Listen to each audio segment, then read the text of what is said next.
E quanta gente ci sta?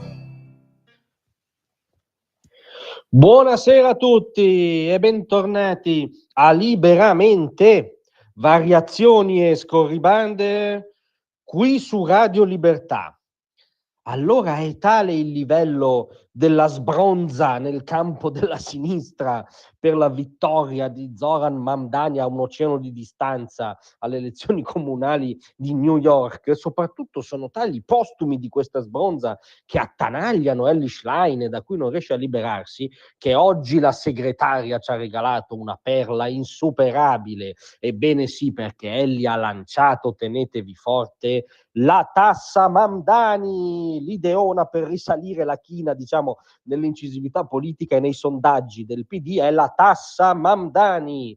In cosa consiste? Nell'adeguamento da un punto di vista linguistico, no? La moda di questi giorni, no? Che attecchisce attorno al neosindaco di New York, l'adeguamento di un vecchio pallino, meglio di una vecchia ossessione masochista della sinistra. Si tratta infatti di una forma di patrimoniale, quindi la tassa Mamdani nella testa di Elly, ancora, come dire, sequestrata dai postumi della vittoria di altri su un altro continente, sarebbe una tassa che si va ad aggiungere alla già almeno dozzina di tasse patrimoniali esistenti oggi in Italia, che già forniscono un gettito di circa 50 miliardi annui allo Stato.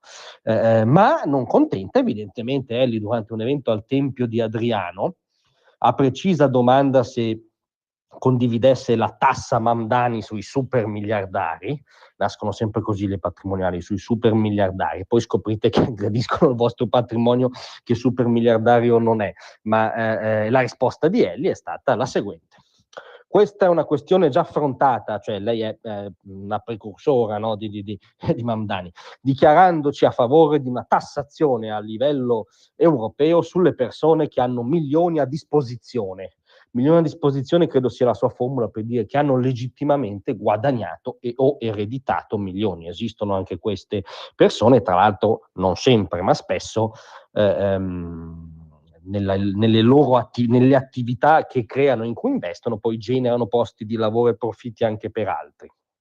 In ogni caso, Elly rivendica la mozione unitaria fatta con le opposizioni, una delle poche cose unitarie, diciamo, che è sorta da quelle parti. Quando si tratta di tassare ancora sono sicuramente unitari, è appunto una tassazione vera sugli extra profitti, non solo sulle banche, ma anche sulle società energetiche, quelle del comparto della difesa. Ma sì, abbondandis in abbondandum, no? Dicevano Totò e Peppino, che sono un po' i precursori dei suoi alleati Fratoianni e Bonelli, no? Nella scena famosa della lettera. Abbondiamo, tassiamo società energetiche, comparto della difesa, e chi più ne ha più ne metta. Siamo a favore di una tassazione a livello europeo sulle persone che hanno un milione a disposizione, perché insomma, se bisogna imbastire un soviet, facciamolo seriamente e diamo la pratica direttamente in mano all'Eurosoviet, anche perché dubitano evidentemente che gli italiani gli forniscano consenso su questa piattaforma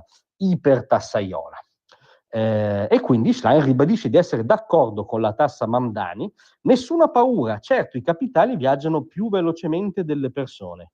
Non ci sottraiamo, ma servono gli strumenti giusti, cioè bisogna trovare un modo per impedire questa fastidiosa cosa che è la libertà di circolazione di persone e capitali.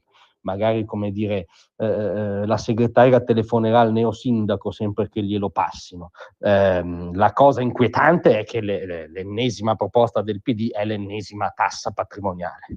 La cosa divertente è che sono talmente inebriati dalla vittoria di questo islamista socialista radicale a New York che ora stanno seriamente proponendo anche la tassa Mamdani. Ma quando gli passerà la sbronza? Grazie a tutti, a domattina. Tra un manifesto